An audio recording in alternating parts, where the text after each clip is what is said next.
नमस्कार, मी उमेश पाटील. मित्रांनो, मी आलो आहे कोल्हापूर जिल्ह्यामध्ये जयसिंगपूर या ठिकाणी आणि या ठिकाणी आपण जवळपास 1100 पिल्लं दिली होती. तर आज असंच इकडे विजिट होती, म्हटलं जाऊयात बघूयात काय आहे इकडे आणि त्यांना काय अनुभव आला. जो नवीन शेतकरी असतो, जो नवीन कुक्कुटपालक असतो, त्यांनी कशा पद्धतीने कुक्कुटपालन केलं पाहिजे हे आज त्यांच्याशी आपण बोलणार आहेत आणि चर्चा करणार आहेत की नेमका त्यांना काय अडचणी आल्या आणि ह्या गोष्टी त्यांनी केल्या कशा केल्या किंवा मग काय काय केलं हे सर्व आपण डिटेलमध्ये सगळ्या गोष्टी शिकणार आहेत. तर व्हिडिओ पूर्ण बघा. आवडल्यास नक्की लाईक करा, चॅनलला सबस्क्राईब केलं नसेल तर नक्की सबस्क्राईब करा. धन्यवाद. तर सर आपल्या आता सोबत आहेत, तर सरांचं नाव आणि हे विचारू की सर तुमचं नाव वगैरे काय? माझं नाव महेश मच्छिंद्र कोरे. मी प्रॉपर जयसिंगपूरचाच आहे आणि सरांचे व्हिडिओ बघितले होते यूट्यूबवरती आणि यूट्यूबवर बघून असं वाटलं की चला आपला एक स्वतःचा बिझनेस असावा या दृष्टिकोनातून. पण याच्या आधी तुम्ही माझे व्हिडिओ बघितले की अजून कोणाचे बघून इन्स्पायर झाले होते असं काय? भरपूर असे व्हिडिओ बघितले होते, पण तुमचं ट्रेनिंग ऐकलं, तुमचे कमेंट्स वाचले भरपूर चांगले आणि म्हटलं की तुमच्याकडे जाऊन ट्रेनिंग घेऊन 1-2 ठिकाणी ट्रेनिंग घेतली. तुमच्याकडे ट्रेनिंग घेतल्याने वाटलं की विश्वासू व्यक्ती आहेत आणि यांच्याबरोबर आपण केलं पाहिजे. म्हणजे आता इथे जो सेटअप तुम्ही तयार केला आहे, तर हा शेड किती बाय कितीचा तयार केला आहे? हा शेड 20 बाय 100चा शेड आहे आणि टोटल आपली 30 गुंठा जागा आहे आपल्या. 30 गुंठे जागा आहे. तर ही जागा तुम्ही स्वतःची की तुम्ही भाड्याने घेतली? नाही, ही भाड्याने घेतली. महिन्याला आपल्याला याला आपण 70 ते 80 हजार रुपये राऊंड भाडं देतो त्यांना. म्हणजे वार्षिक भाडं आपण त्यांना 70 ते 80 हजार. 70 ते 80 हजार रुपये भाडं. आणि शेड, कंपाऊंड वगैरे हे सर्व तुम्हाला तुम्ही स्वतः तयार केलं आपण सगळं. ओके. तर ह्यासाठी सांगत होतं की काय झालं की सरांनी जागा वगैरे भाड्याने घेतली, फायनल केलं. त्याच्यानंतर एवढं भाडं, त्याच्यामध्ये पण शेड नाही आहे, कंपाऊंड नाही आहे, झाडं स्वतःने लावलेत, बोरिंग स्वतःने केलं आहे, मीटर स्वतःने घेतलं आहे. तर पूर्ण गोष्टी ह्या सरांनी स्वतःने घेतल्या. आणि यासाठी कसं आहे की भरपूर असा खर्च आपल्याला होत असतो. मेन खर्च तर तुमचा शेड, कंपाऊंड यासाठी लागत असतो. तर मी बऱ्याच वेळा सांगत असतो की भाड्याने वगैरे जागा घेऊन हे करणं चुकीचं राहतं. कारण कसं असतं की आपला बिझनेस स्टार्ट व्हायला एक कमीत कमी वर्ष तर कसं पण लागतंय आणि इन्कम येईपर्यंत आपलं भाडं स्टार्ट असतंय. तर हे मला भेटायच्या आधीपासून सरांचं तुमचं भाडं चालूच होतं. 1 महिना आधी म्हणजे मला भेटायच्या आधी इथे जागा वगैरे त्यांनी फायनल केली होती. आता असं झालं होतं की म्हटलं ठीक आहे, चला आता तुम्ही भाड्याने घेतलंच आहे तर म्हटलं तुम्हाला हेल्प करू आपण आणि इकडे कुक्कुटपालन चालू करू. मग मी सुरुवातीला इथे कंपाऊंड वगैरे होतं, चालू होतं, शेड बनवायचं होतं, त्यामुळे एक विजिट टाकली होती आणि त्याचा व्हिडिओ पण आपण टाकला होता. तर सर तुम्ही एक 45 दिवसापूर्वी पिल्लं तुमच्याकडे आली. तर काय अनुभव आला तुम्हाला पिल्लांचा? जसं यूट्यूबला वगैरे असतंय सगळं असं सोपं वाटतं, जसं सगळ्या गोष्टी इथे सोप्या आहेत का? सोप्या आहे, भयानक अवघड आहे. आणि काही तुम्ही जी सूचना सांगितल्या, मला तर असं वाटतं की शेड चालू करायच्या आधी आपण सगळ्यात महत्त्वाची गोष्ट म्हणजे ट्रेनिंग घेणं खूप गरजेचं आहे. आणि ज्यावेळी कोंबड्या येतात किंवा शेड आपला असं पूर्ण सेटअप लागायला 4 महिने त्याच्यामध्ये जातात. त्याच्यानंतर अजून एकदा आपण ट्रेनिंग घेणं गरजेचं आहे. कारण त्या 4 महिन्याच्या गॅपमध्ये ट्रेनिंग घेतलेलं पण अनेक वेळा विसरून जातं आणि बरेच अशा गोष्टी होतात. आता तुम्ही सगळे व्हिडिओ त्याचे व्हिडिओ बघून सगळं बघून करत होतात, तर किती अडचणी आल्या? म्हणजे आज आपण किती 1000+ काहीतरी पिल्ले टाकले? 1100. हां. तर मी ॲक्च्युली तुमची बुकिंग 2000ची होती. बरोबर. मला कसं आहे की मला थोडेफार डाऊट असतात की काय होईल म्हणून. याची 2000ची पिल्लांची बुकिंग होती, पण मी त्यांना 2000 पक्षी दिलेच नाही. ते सांगत होते की मला 2000च द्या. पण मी सांगितलं नाही. मी सांगितलं की गाडीमध्ये जागा नाही आहे तर तुम्हाला पक्षी कमी भेटतील म्हणून आम्ही त्यांना काहीतरी 1000+ 1097 काहीतरी पक्षी टाकले. 87 का 97 काहीतरी पक्षी टाकले होते आणि पक्षी आले आणि त्याच्या डोक्यात तेच, कारण तुम्ही जॉब नाही आहे सर आता नाही आहे. याच्या आधी काय जॉब करत होता तुम्ही? ह्याच्या आधी मार्केटिंगचा जॉब करत होतो त्या ठिकाणी. मग त्याच्यानंतर वाटलं की कुठेतरी नोकरी करण्यापेक्षा एक स्वतःचा बिझनेस असावा, या गोष्टी करत नाही हा व्यवसाय. जॉब कुठे करत होतो तुम्ही याच्या आधी? मार्केटिंगचा जॉब करत होतो. अच्छा. मग जॉब करत असताना एक मला वाटलं की एक स्वतःचा बिझनेस असावा दुसरीकडे काम करण्यापेक्षा. आणि ह्यामध्ये अजून एक गोष्ट होती की सगळं कुटुंब एकत्र येऊन काम करेल सगळे, मग ते अशा दृष्टिकोनातून मग हा व्यवसाय. तिकडे किती सॅलरी होती तुम्हाला? तिथे आम्हाला एक 18,000 रुपये मिळत होते. 18,000 मिळत होते. मग यूट्यूबला वगैरे व्हिडिओ बघायला चालू केले? लाखो रुपये. लाखो रुपयाचे व्हिडिओ बघायला चालू केले. जेव्हा तुमच्याकडे पहिल्यांदा पक्षी आला तर तो पक्षी आपला खूप लांबून आला होता, म्हणजे भिवंडीवर आला होता. आल्यानंतर तुम्हाला असा पक्षामध्ये असं काय स्ट्रेस वगैरे असं काय जाणवला होता का? म्हणजे पक्षी म्हणजे क्वालिटी कशी होती? पक्षी एकदम चांगले होते, एकदम त्याच्यात काही प्रॉब्लेम नव्हता. फक्त प्रॉब्लेम काय झाला, ब्रुडिंगसाठी जर असं इकडं कसं 3 फेज लाईट आणि सिंगल फेज लाईट असं काय काय भरपूर हे चालू होतं. आणि शेतीतला बराच आम्हाला अनुभव नाही आहे या सगळ्या गोष्टीचा. मग रात्री अचानक 3 फेज लाईट येणार आणि व्होल्टेज कमी होणार, मग अचानक व्होल्टेज वाढवायला प्रॉब्लेम यायला लागले. मग अचानक लाईट पण 2-2, 3-3 दिवस यायला लागली. मग आम्हाला ते कोळशावरची ब्रुडिंग, ते जरा युट्यूबला ते बघितलं, ते चालू केलं, त्याच्यामुळे ते पिलांना पण त्रास झाला. ऍक्च्युली काय असतं माहिती आहे का, नवीन जो शेतकरी असतो तो काय असतं की ब्रुडिंगच्या वेळेस खूप असं घाबरतो. तुम्ही तर तिथे खुर्ची घेऊनच ठाणच मांडला होता.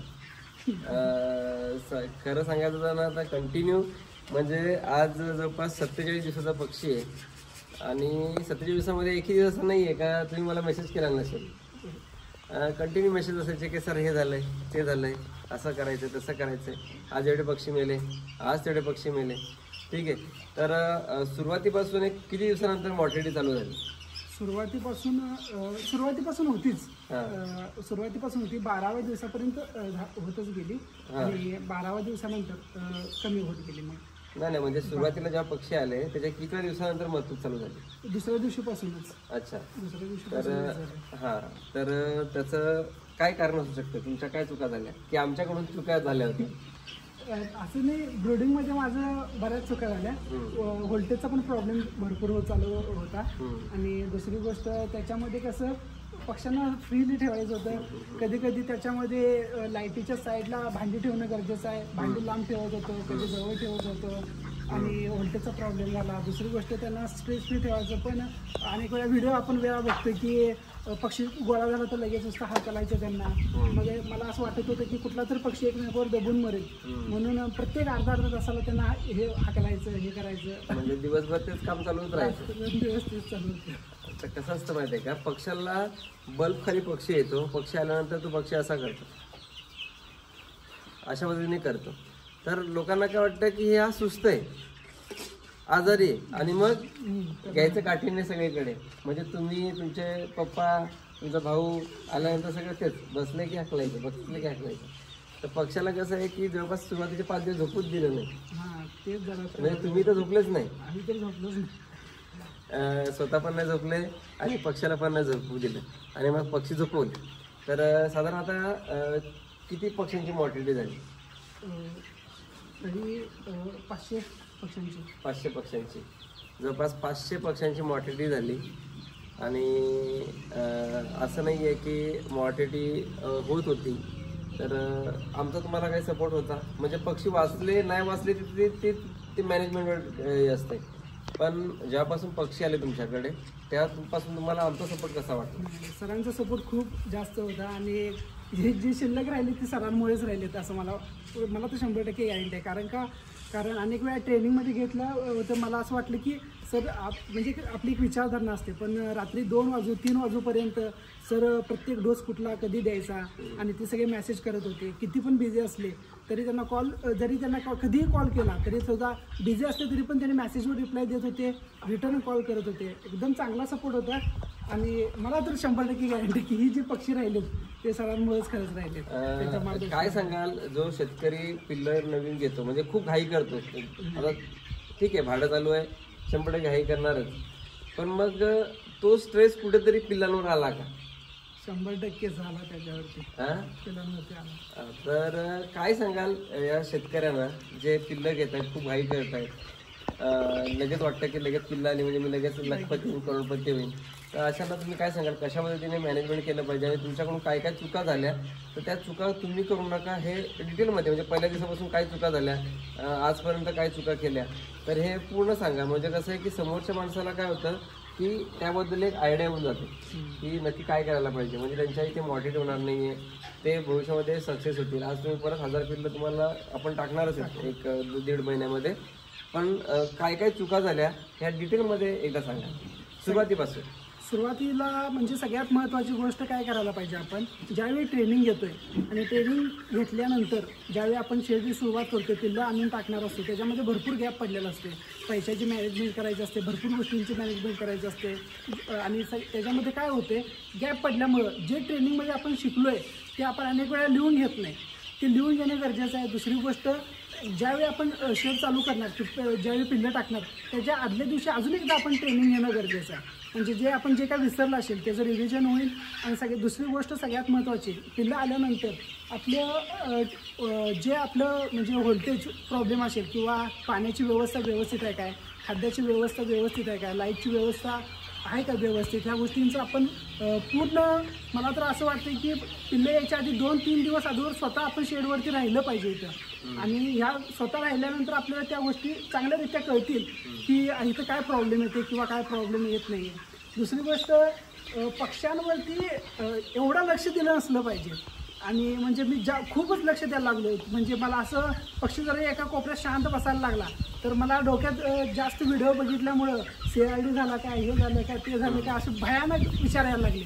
पण नंतर काही एक बेसिक गोष्टी असतात की पक्षी त्याला झोपण्याची गरज आहे, त्याला विश्रांती तो अनेक वेळा घ्यायला पाहिजे, किंवा तो असं अनेक वेळा अशा पद्धतीने शांत बसतो, तो थरथरतो, असं ह्याच्यानं पण होऊ शकतं.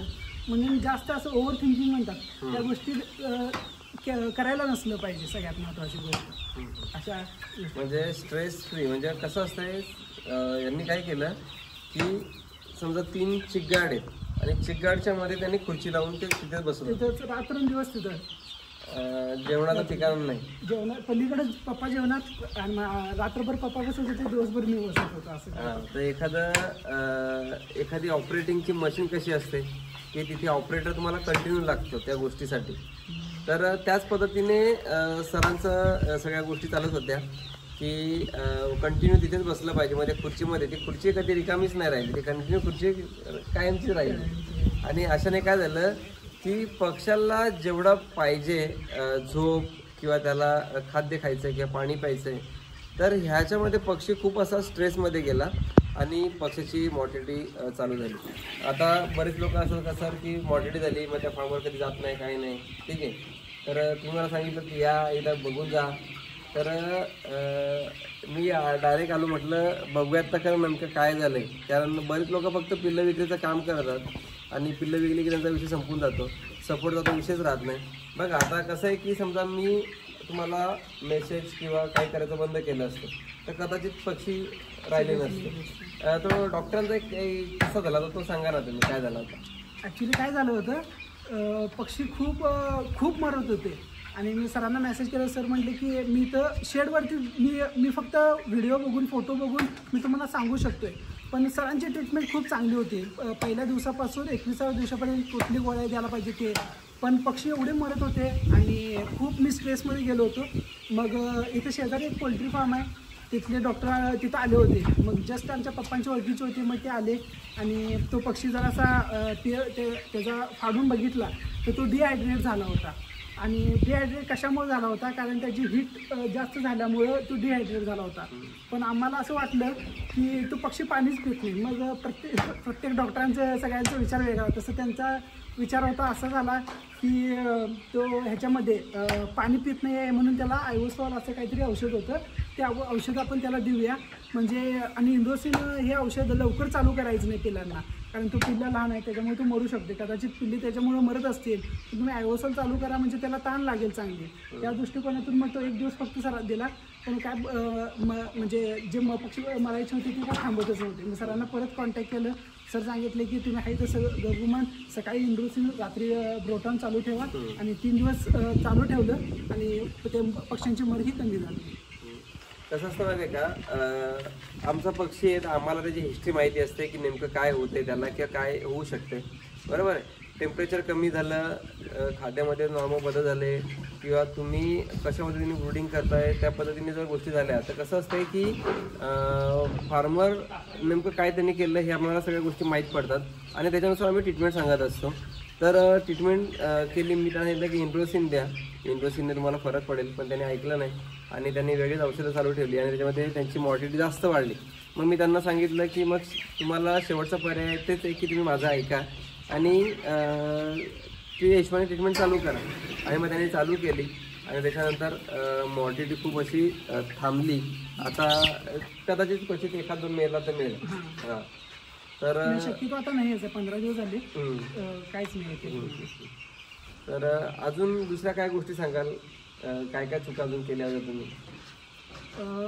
असं ट्रेनिंगमध्ये बऱ्याच गोष्टी शिकवल्या होत्या आणि त्या लिहून घेण्यामध्ये किंवा ऐकण्यामध्ये किंवा दुपारची वेळ असते आणि आपली शरीर साथ देत नसते किंवा झोप येत असते, ते ऐकायला मिळत नसते. पण त्याच्यामध्ये आज बऱ्याच गोष्टी होत्या की 5व्या दिवशी ती प्लेट ठेवायची असते, ती प्लेट काढून खाद्याची भांडी ठेवायची असतात. पण सरांनी म्हटलं प्लेट ठेवायची, आपण कंटिन्यू तसंच प्लेट ठेवत गेलो, त्यामुळे खाद्याचं भरपूर म्हणजे ते उकरत होते, नुकसान व्हायला लागलं. दुसरी गोष्ट 20 दिवसानंतर हे काट्या लावायची लागतात आणि त्याच्यावरती कोंबड्याला बसायची सवय केली जाते. तुम्ही इथे बघताय तर कसं असतंय की जो गावठी पक्षी आहे त्याला उंचावर बसायला आवडतं आणि उंचावर बसवण्यासाठी तुम्हाला अशा पद्धतीने बांबू बांधा किंवा लोखंडाचे रॅम्प तयार करा. म्हणजे काय होतं की पक्ष्याला प्रॉपर त्याच्यावर बसता येतं. नाही तर काय होतं की पक्ष्याला जर बसता नाही आलं तर पक्षी काय होतो की एकाच ठिकाणी अशी गर्दी करून राहतो आणि याच्याने दबून मरण्याचे चान्सेस जास्त असतात. तर आता आपण आहे ना गावठी पक्ष्यांना असं त्यांना आता मी आलो आहे तर मी त्यांना सांगितलं की अशा पद्धतीने बांबू बांधायला सुरुवात करा. मग त्यांचं बांबू बांधायचं काम तिकडे बघता तिकडे ते सगळं चालू केलं त्यांनी. आता पूर्ण एक याच्यामध्ये शेडमध्ये एका साईडला पूर्ण ह्या पद्धतीने बांबू बांधायचं काम चालू करायचं. म्हणजे हा जो तुम्हाला पक्षी दिसतोय हा पक्षी काय होणार आहे की याच्यावर बसायला सुरुवात करणार आहे आणि जेव्हा पक्षी वरती बसायला सुरुवात करतो तेव्हा त्याला कुठल्या प्रकारचं इन्फेक्शन होण्याचे चान्सेस कमी असतात. आता काय होतं आहे की पक्षी जो आहे तो सगळ्या एकाच ठिकाणी राहतो आणि मग श्वसनाचे रोग चालू होतात आणि जर चालू झाले तर मग कंट्रोल होणं खूप असं कठीण जातं. आता यांना काय करायला लागणार आहे की कोंबड्या जर तुमच्या वरती बसत नसतील, पिल्लं बसत नसतील तर लाईट पूर्ण बंद करायच्या. जिथे पिल्लं थांबले असतात ती पिल्लं आणायची आणि वरती त्या बांबूवर बसून घ्यायची. म्हणजे तुम्हाला काय होतं की त्या पक्ष्यांना एक दिवस केलं की त्यांना सवय होऊन जाते. ठीक आहे. तर पक्षी जवळपास 47 दिवसाचा प्लस झाला आहे. मला तर वाटतं 1/2 किलोचा पण प्लस झाला असेल पक्षी. ठीक आहे. कारण त्याला प्रॉपर अजूनपर्यंत खाद्य चालू आहे आणि खूप चांगलं व्हेरिएशन याच्यामध्ये आलेलं आहे पक्ष्यांमध्ये. याच्यामध्ये तुम्हाला बघता उलट्या पिसांमध्ये आहे, त्याच्यानंतर नेकड नेक आहे म्हणजे याला मानेला पिसं असं असे आहेत, शेंडीवाल्या आहेत, दाढीवाल्या आहेत, सर्व अशा कोंबड्या मस्तपैकी आहेत आणि बऱ्यापैकी चांगली क्वालिटी तयार झालेली आहे सगळ्यांकडे. ठीक आहे. तर खाली बघताय तर खाली तुम्हाला इकडे तूस दिसतोय आणि या तुसामध्ये जास्त करून तुम्हाला फीडच दिसते. कारण सुरुवातीला खूप जास्त असं वेस्टेज, कारण गावठी पक्षी आहे तो खूप असा जास्त असं वेस्टेज करत असतो. दुसरी गोष्ट थोडं जवळ आहे.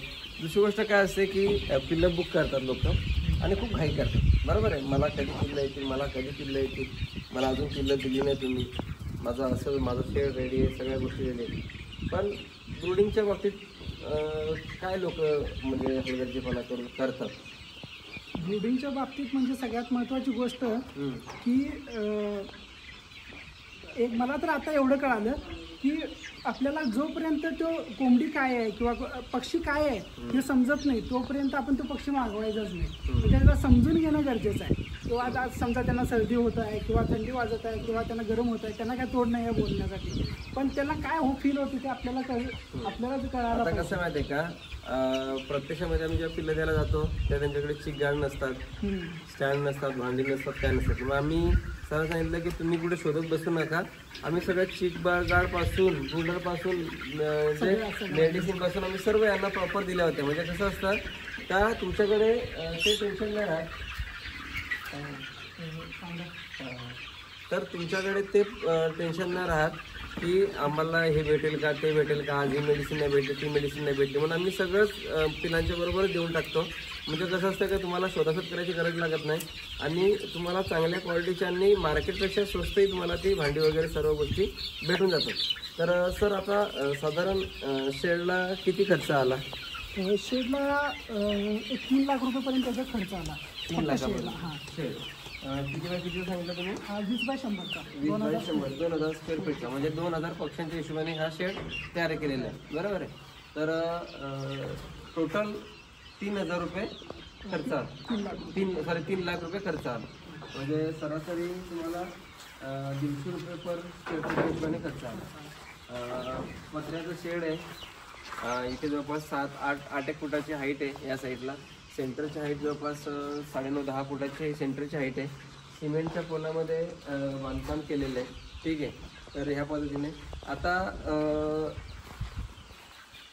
कसं असतं की आता बघा इथे बघा, आता मी त्यांना सांगितलं होतं की खालून वर जाणारी नको आहे, खालून वर जाणारा पडदा नको आहे, तर वरून खाली येणारा पाहिजे, बरोबर आहे. आता काय झालंय की इथे बघता येते, इथे अशा पद्धतीने हे राहिले. आता याच्यावर दुनियाभरचे पक्षी जर समजा सोडायला झालं तिथे दुनियाभरची घाण होणार सगळ्या गोष्टी होणार. त्याच्यामुळे हे गोष्टी ते हे चेंज करायला पाहिजे. म्हणजे पडदा जो आहे तो वरून खाली येणारा पाहिजे, ठीक आहे. आता इथे बघताय हा पूर्ण असा फ्री रेंज एरिया आहे. किती याच्यामध्ये हा टोटल? हा बरोबर 30 गुंठे. 30 गुंठ्यामध्ये. हो, जवळ एवढ्या लांबून ना तो आवाजच नाही ना. तर हा 30 गुंठ्यामध्ये हा फ्री रेंज आहे.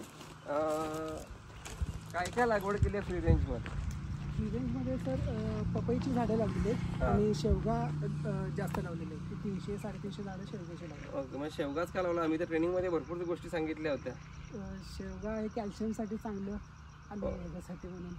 आणि सावलीसाठी कसं आहे सर, म्हणजे लवकरात म्हणजे लवकर उगवतो. बाकीच्या सगळ्यांना भरपूर 1-1.5-2 वर्ष जातात झाडांना, म्हणून मग शेवगा लावलं. पपई आहे.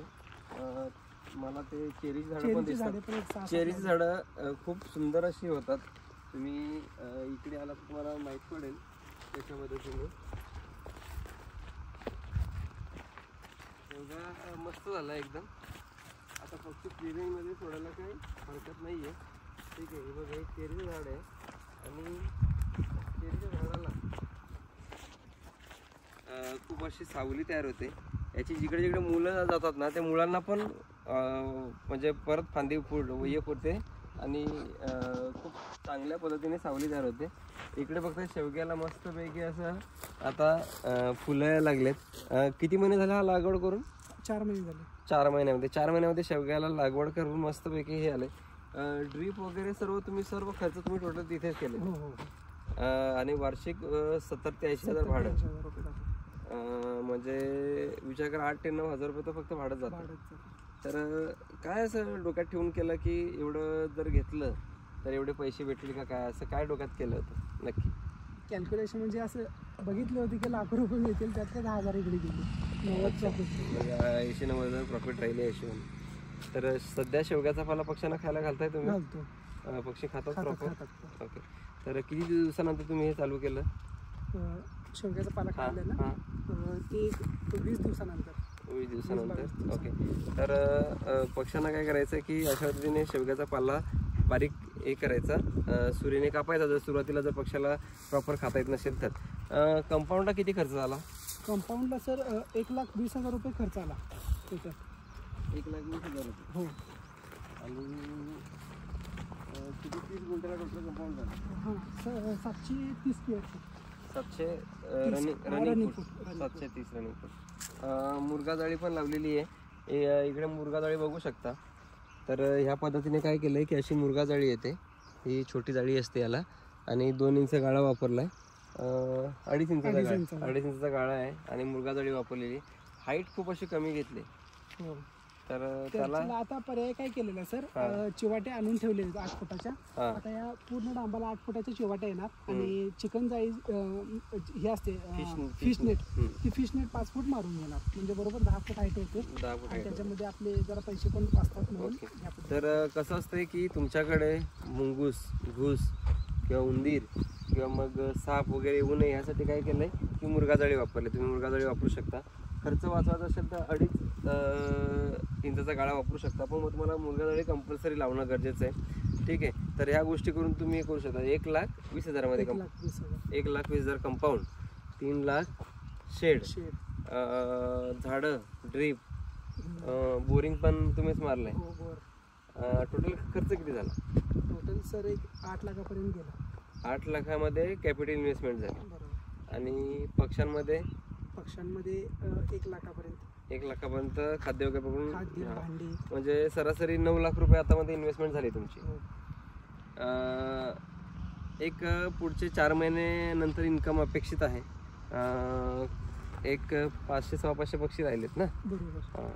आता पुन्हा 1000 पक्षी टाकणार आहेत. सुरुवात परत करायची. म्हणजे आज तुम्ही सांगता की एवढे पक्षी मेले तुमचे, बरोबर आहे, तर मग हा व्यवसाय बंद करायचा की कंटिन्यू करायचा, काय डोक्यात आलं त्याच्यानंतर? म्हणजे मॉर्टिलिटी होती ते तुम्हाला काय वाटलं की हा व्यवसाय कंटिन्यू करायचा की? मनामध्ये विचार आला अनेक वेळा की कशाला उगाच केलं, गमवान आपलं जॉब होता, 8 तास होतं, टेन्शन फ्री होतो, संध्याकाळचं फॅमिली निवांत घरात होतं, भरपूर कष्ट द्यायला लागले, हे करायला लागले. पण जसं अनुभव यायला लागला, जसं शिकायला लागलो, आणि त्यावेळी मध्ये सरांचा पण चांगला सपोर्ट मिळाला मला. आणि कधीही फोन कधी केलं तर सरांच्या चांगल्या मार्गदर्शनाखाली असं वाटायला की आता परत आपण ह्याच्यातून चालू करायचं. आणि भरपूर विचार केला, सरांचा चांगला सपोर्ट मिळाला, त्यामुळे आता परत 1000 पक्षी टाकून परत आता चालू. आता कसं आहे की समजा तुमच्या डोक्यात आलं की मी आता जाऊ द्यायचं बंद करून टाकतो, जागा भाड्याने घेतली, शेड तर तुम्हाला तोडून येता नसता आलं, कंपाऊंड तर तुम्हाला सगळे पैसे लॉस. मग मला हेच सांगायचं आहे, कसं आहे की बरेच लोक काय करतात की एकदा त्यांनी चालू केलं, काही लॉसेस आले की लगेच बंद करून टाकतात, हार मानतात, डिप्रेशनला जातात. तर त्या गोष्टी न करताना तुम्ही जर पुन्हा नव्याने चालू केलं तर 100% तुम्ही सक्सेस होऊ शकता. आज इकडे कोल्हापूर, सांगली म्हणजे ह्या जयसिंगपूरच्या ह्या मधल्या पिरियडमध्ये इथे साधारण तुमच्याकडे कोंबडी काय रेटला जातो? मार्केटला काही सर्वे केला तुम्ही? थोडाफार केला होता ज्यावेळेस सुरू करायचा होता त्यावेळेला. तर कोंबडा हा 500 रुपयेपर्यंत जातो आणि 450 रुपयेपर्यंत कोंबडी, 400-450 रुपयेपर्यंत कोंबडी जाते. बहुतेक यांनी सर्वे नाही केलेला, कारण मी मागच्या वेळेस कोल्हापूरला आलो होतो तेव्हा मी चिकनचे शॉप फिरलो होतो, तर तिथे 750-800 रुपयाला ते लोक खरेदी करतात. आणि कोंबडी 600-650ला तर इथले तुमच्या इथे लोक घेऊन जातात, कारण आपले दुसरे पण फार्मर आहेत, तर ते कमीत कमी 700-650-700ला कोंबडी, आणि रिटेलमध्ये विकत आला तर 1000 रुपये कोंबडा विकतात, बरोबर. तर भविष्यामध्ये सरांचा नक्कीच चांगला फायदा होणार आहे. ब्रांच म्हणून आपण इथे काम करणार आहेत, तर चांगलं नियोजन आहे, सेटअप चांगला आहे, सगळ्या गोष्टी चांगल्या आहेत, रोडच्या टचला आहे, त्याच्यामुळे मार्केटिंगचाही विषय नाही आहे, बऱ्याच गोष्टी आहेत ज्या चांगल्या आहेत. फक्त सुरुवातीला काही लॉस झाला त्याच्यामुळं त्यांना थोडंसं काही वाटलं असेल की बाबा बंद करावं किंवा काय, तर असे लॉस जातात त्या फार्मरला, त्या शेतकऱ्यांना तुम्ही काय सांगा? की करायचं तर जिद्द मनात ठेवा, आणि ज्या चुका आपण पहिला केलेल्या असतोय पुढे त्या चुका आपल्याकडून होणार नाहीत, आणि त्याचा चांगला अनुभव आलेला असतो. आणि पहिल्यांदा म्हणजे म्हणता अपयश यशाची पहिली पायरी आहे, सेम लाईक तसंच आहे. आणि नक्कीच ह्याच्यातून चांगलं प्रॉफिट मिळू शकते आपल्याला, आणि आपण हार मानली नसायला पाहिजे प्रत्येक गोष्टी. तर मित्रांनो, जिद्द खूप महत्त्वाची आहे, आणि मी प्रत्येक वेळेस सांगत असतो की आता बघ, आता सांगायचं झालं असतं समजा यांनी 200 पिल्लं गेली असती तर त्यांनी फार्म बंद केला असतं, बरोबर आहे. आज त्यांच्याकडे 500+ पिल्लं जिवंत आहेत, आणि खूप चांगल्या पद्धतीचे होणार आहेत. त्यांना फाऊल फॉक्सचं वॅक्सिनेशन पण झालं, सगळे वॅक्सिनेशन पण प्रॉपर झाले. तर बऱ्याच वेळा असं असतं की पक्ष्यांना स्ट्रेस फ्री ठेवायचं असतं, त्यांना त्या पद्धतीने जर मॅनेजमेंट केलं, ब्रूडिंग चांगली केली तर तुम्हाला नक्कीच खूप चांगला फायदा होतो. आज सांगाल तर आतापर्यंत आम्ही एवढी पक्षी देतो, 1-2 कस्टमर सोडले असतील, म्हणजे त्याच्यामध्ये तुमचा पण नंबर येतो का ज्यांच्याकडे मॉर्टिलिटी झाली, पण कुठेही कुठल्या बाबतीत आमचा सपोर्ट कमी पडला असाला. हा, म्हणजे असं नाही आहे की पक्षी मरतोय मग जाऊ दे मरते, आपल्याला काय करायचं गेले आता तो बघून घेईल, आहे का नाही, आपलं काम आहे पिल्लं विक्रीचं, आपली दिली, आपलं काम संपलं, असं कधी आमच्याकडून झालं. तर मित्रांनो, कसं असतं माहिती आहे का, मॉर्टिलिटी हा लाईव्ह स्टॉक आहे, हा कुठल्या कारणाने होईल काही सांगू शकत नाही. आता माझे धुळ्याचे शेतकरी आहेत, त्यांच्याकडे आता एक 2.5-3 महिन्याचा पक्षी झाला असेल, त्यांच्या शेडचा दरवाजा ओपन होता, त्यांच्याच त्याच्यातल्या गाय शेळ्या 2 शेडमध्ये आल्या, ते पक्षी घाबरून एकावर एक दबून 90 पक्षी मिळतात. बोला, म्हणजे नुकसान कुठल्याही पद्धतीने होऊ शकतं, असं नाही आहे. त्याच्यामुळं जास्त स्ट्रेस न घेताना किंवा मग नुकसान झाल्यानं मी फार्म बंद करतो अशा गोष्टी न करताना तुम्ही चांगल्या पद्धतीने जर नियोजन केलं तर तुम्ही नक्की एक दिवशी सक्सेस होऊ शकता. आता याच्यातून तुम्हाला कसं की बऱ्याच अडचणी आल्या, पुढच्या वेळेस तुम्ही पक्षी आल्यानंतर तुम्ही त्या गोष्टींची नक्कीच काळजी घ्या आणि त्याच्याने तुम्ही 100% सक्सेस होत आहे. चुकांमधून आपल्याला खूप काही शिकायला मिळतं आणि ते कायमस्वरूपी आपल्या लक्षात राहतं. व्हिडिओ बघितले तेवढ्यापुरती राहतं, पण आपण जेव्हा प्रॅक्टिकली गोष्टी करतो तेव्हा आपल्याला खूप अशा गोष्टी माहिती पडतात आणि अशाने आपल्याला काय होतं की भरपूरचा फायदा होतो. तर धन्यवाद. इकडे आलो होतो तर म्हटलं सरांना भेट देऊयात आणि व्हिडिओ आवडलाच तर व्हिडिओला नक्की लाईक करा.